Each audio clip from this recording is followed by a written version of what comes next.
ರೇಣುಕಾಸ್ವಾಮಿ ಕೊಲೆ ಪ್ರಕರಣಕ್ಕೆ ಸಂಬಂಧಪಟ್ಟಂತೆ ಚಾರ್ಜ್ ಶೀಟ್ ಸಲ್ಲಿಕೆಯ ಸಮಯದಲ್ಲಿ ಸ್ಫೋಟಕ ತಿರುವೊಂದು ಸಿಕ್ಕಿದೆ. ಇಲ್ಲಿ ಚಾರ್ಜ್ ಶೀಟ್ನಲ್ಲಿ 3 ಆರೋಪಿಗಳ ಪಾತ್ರವಿಲ್ಲ ಅಂತ ಹೇಳಿ ಉಲ್ಲೇಖ ಮಾಡಿದ್ದಾರೆ. ಈ ವ್ಯಕ್ತಿಯ ಸಾವಿನಲ್ಲಾಗಲಿ, ಈ ವ್ಯಕ್ತಿಯನ್ನು ಕರ್ಕೊಂಡು ಬಂದಿದ್ದರಲ್ಲಾಗಲಿ ಯಾವುದೇ ವ್ಯಕ್ತಿಗಳ ಪಾತ್ರವೇ ಇಲ್ಲ ಅಂತ ಹೇಳಿ 3 ಜನ. ಸೊ A1 A17ವರೆಗೂ ಇತ್ತಲ್ಲ, ಸೊ A14ವರೆಗೂ ನಿಂತ್ಕೊಳ್ಳುತ್ತೆ ಲಿಸ್ಟ್ ಇದು. A14ವರೆಗೂ ನಿಂತ್ಕೊಳ್ಳಬಹುದು, ಸೀರಿಯಲ್ ನಂಬರ್ ಚೇಂಜ್ ಇರಬಹುದು. ಅಂದರೆ 14 ಜನಗಳ ಪಾತ್ರ ಇದೆ, 3 ಜನದಿಲ್ಲ ಅಂತ ಆಗುತ್ತೆ.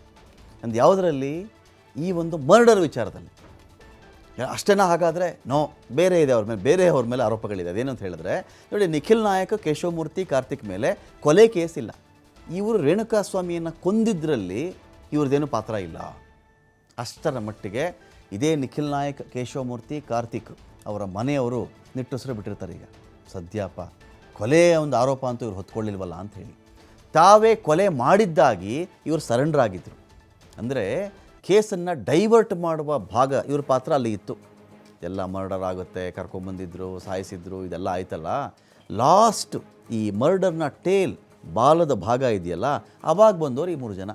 ಏನರೋ, ಯಾಕರೋ, ಏನು ಕತೆನೋ ನಿಮ್ಮದು ಅಂತ ಕೇಳಿದ್ರೆ ಆ ಮರ್ಡರ್ ಮಾಡಿದ್ದೆ ನಾವು ಅಂದರು. ರೇಣುಕಾಸ್ವಾಮಿ ನಾವೇ ಸ್ವಾಮಿ ಸಾಯಿಸಿದ್ದು. ಯಾಕೆ?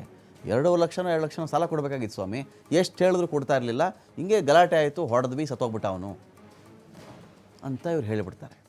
ಅದಕ್ಕೆ ಇವರು ದುಡ್ಡು ಪಡ್ಕೊಂಡಿದ್ರು ಅಂತ. ಯಾರ ಮೂಲಕ? ಪ್ರದೋಷನ ಮೂಲಕ. ಪ್ರದೋಷ್ ಯಾರು ಕೊಟ್ಟಿದ್ರು? ದರ್ಶನ್ ಕೊಟ್ಟಿದ್ದು ಅಂತ ಒಂದು ಮಾಹಿತಿ ಇದೆ ಅದರಲ್ಲಿ. ಇವರೇನು ಮಾಡಿದ್ರು, ನಾವೇ ಕೊಲೆ ಮಾಡಿದ್ದು ಅಂತ ಸರೆಂಡರ್ ಆಗಿಬಿಟ್ಟಿದ್ರು ಇವರು. ಅಕಸ್ಮಾತ್ ಇದನ್ನೇ ನಂಬಿಕೊಂಡು ಪೊಲೀಸರು ಆ ಟ್ರ್ಯಾಕಲ್ಲೇ ಹೋಗಿಬಿಟ್ಟಿದ್ದಿದ್ರೆ, ಯಾರೋ 3 ಜನ ಕೊಲೆ ಮಾಡಿದ್ರಂತೆ ಅಂಥೇಳಿ ಅದಕ್ಕೆ ಒಂದು ಚಾರ್ಜ್ ಶೀಟ್ ಬರೀತಾ ಇದ್ರು, ಒಂದು ಕೇಸ್ ಆಗ್ತಾ ಇತ್ತು. ಯಾವಾಗ ಪೊಲೀಸರನ್ನು ಡಿಗ್ ಮಾಡಿ ನೋಡ್ತಾರೆ, ಇವರು ಹೇಳಿಕೆಯಲ್ಲೇ ಸ್ವಲ್ಪ ಗಲಿಬಿಲಿ ಕಾಣಿಸ್ಬಿಡುತ್ತೆ ಅವ್ರಿಗೆ. ಇವ್ರನ್ನ ನೋಡಿದಾಗ ಪ್ರೊಫೆಷನಲ್ ಕಿಲ್ಲರ್ಸ್ ಥರ ಅವ್ರಿಗೆ ಕಾಣಲ್ಲ ಪೊಲೀಸರಿಗೆ.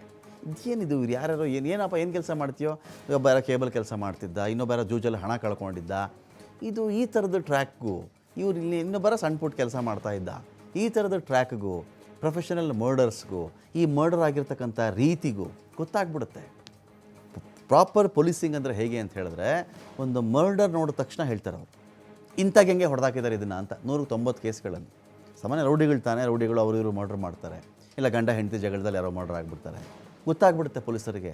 ಒಂದೊಂದು ನೇಣು ಕುಣಿಕೆಯ ಜೀರಿರುತ್ತಲ್ಲ, ಗಂಟು, ಆ ಗಂಟಲ್ಲೇ ಹೇಳಿಬಿಡ್ತಾರೆ ಸಾಯಿಸ್ಬಿಟ್ಟು ನೇತಾಕಿದಾರಾ, ಇಲ್ಲ ಅವನೇ ನೇಣು ಹಾಕ್ಕೊಂಡು ಸತ್ತೋಗಿದ್ದಾನ ಅಂತ ಹೇಳಿ. ಅಷ್ಟು ಪ್ರಾಪರ್ ಪೊಲೀಸಿಂಗ್ ಆದಾಗ ಗೊತ್ತಾಗ್ಬಿಡ್ತದ್ದು. ಈ ಬಾಡಿಗೂ ಇವರು 3 ಜನ ಬಂದು ಹೇಳ್ತಿರೋದಕ್ಕೂ ಅವ್ರಿಗೆ ಮ್ಯಾಚ್ ಆಗಲ್ಲ. ಸರಿಯಾಗಿ ಕೂರಿಸ್ಕೋತಾರೆ, ಸ್ವಲ್ಪ ಕೂರಿಸ್ಕೊಂಡು ಕತೆ ಹೇಳ್ರೋ, ಏನು ಕತೆ ಆಯ್ತು ಹೇಳ್ರಪ್ಪ ಅಂದಾಗ ಎಲ್ಲ ಬಿಚ್ಚಿಟ್ಬಿಡ್ತಾರೆ. ನಮ್ಗೆ ಗೊತ್ತಿಲ್ಲ ಸ್ವಾಮಿ ಇಂಥವ್ನು ಕರೆದ, ಅವ್ನು ಕರೆದು ಕೂರಿಸ್ಕೊಂಡಾಗ ಇವೆಲ್ಲ ಗೊತ್ತಾಗುತ್ತೆ. 3 ಜನ ಶರಣಾಗಿದ್ದರು. ಆದರೆ ಮೃತದೇಹ ಸಾಗಾಟ, ಶರಣಾಗತಿಯಾಗುವ ದೃಷ್ಟಿಯಿಂದ 3 ಭಾಗಿಯಾಗಿದ್ದರು. ಆದರೆ ಕೊಲೆನಲ್ಲಿ 3 ಪಾತ್ರ ಇಲ್ಲ. ಬಾಡಿ ಬಿಸಾಕ್ದವ್ರು ಇವರು ಅಂತ, ಸಾಗಿಸ್ತವರು ಬಿಸಾಕ್ದವರು ಅಂತ. ಸಾಕ್ಷಿ ನಾಶ ಇತ್ತು ಮತ್ತು ಪೊಲೀಸರ ತನಿಖೆ ದಿಕ್ಕು ತಪ್ಪಿಸುವ ಸಲುವಾಗಿ ಸುಳ್ಳು ಮಾಹಿತಿ ಕೊಟ್ಟಂಥ ಆರೋಪವನ್ನು ಕೂಡ ಅವ್ರು ಫೇಸ್ ಮಾಡ್ತಾ ಇದ್ದಾರೆ. 3 ಆರೋಪಿಗಳಿಗೆ ಈ ಒಂದು ಗ್ರೌಂಡ್ಸ್ ಮೇಲೆ ಬೇಲ್ ಸಿಗಬಹುದೇನೋ ಗೊತ್ತಿಲ್ಲ. ಅಷ್ಟರ ಮಟ್ಟಿಗಂತೂ ಇವರು ಆ ಒಂದು ಕೊಲೆ ವಿಚಾರದಿಂದ ಆಚೆ ಬಂದರು. ಸಾಕ್ಷ್ಯ ನಾಶಕ್ಕೂ ಕೂಡ ನಿಮಗೆ ಗೊತ್ತಿರಲಿ, ಅನೇಕ ಬಾರಿ ಕೊಲೆಯಷ್ಟೇ ಭೀಕರತೆ ಯಾವುದು ಅಂತ ಹೇಳಿದ್ರೆ ಸಾಕ್ಷ್ಯವನ್ನು ನಾಶ ಮಾಡೋದು, ತನಿಖೆಯ ದಿಕ್ಕು ತಪ್ಪಿಸೋದು. ಅದಕ್ಕೇನು ಶಿಕ್ಷೆ ಆಗುತ್ತೆ ವೆಯ್ಟ್ ಮಾಡಬೇಕು.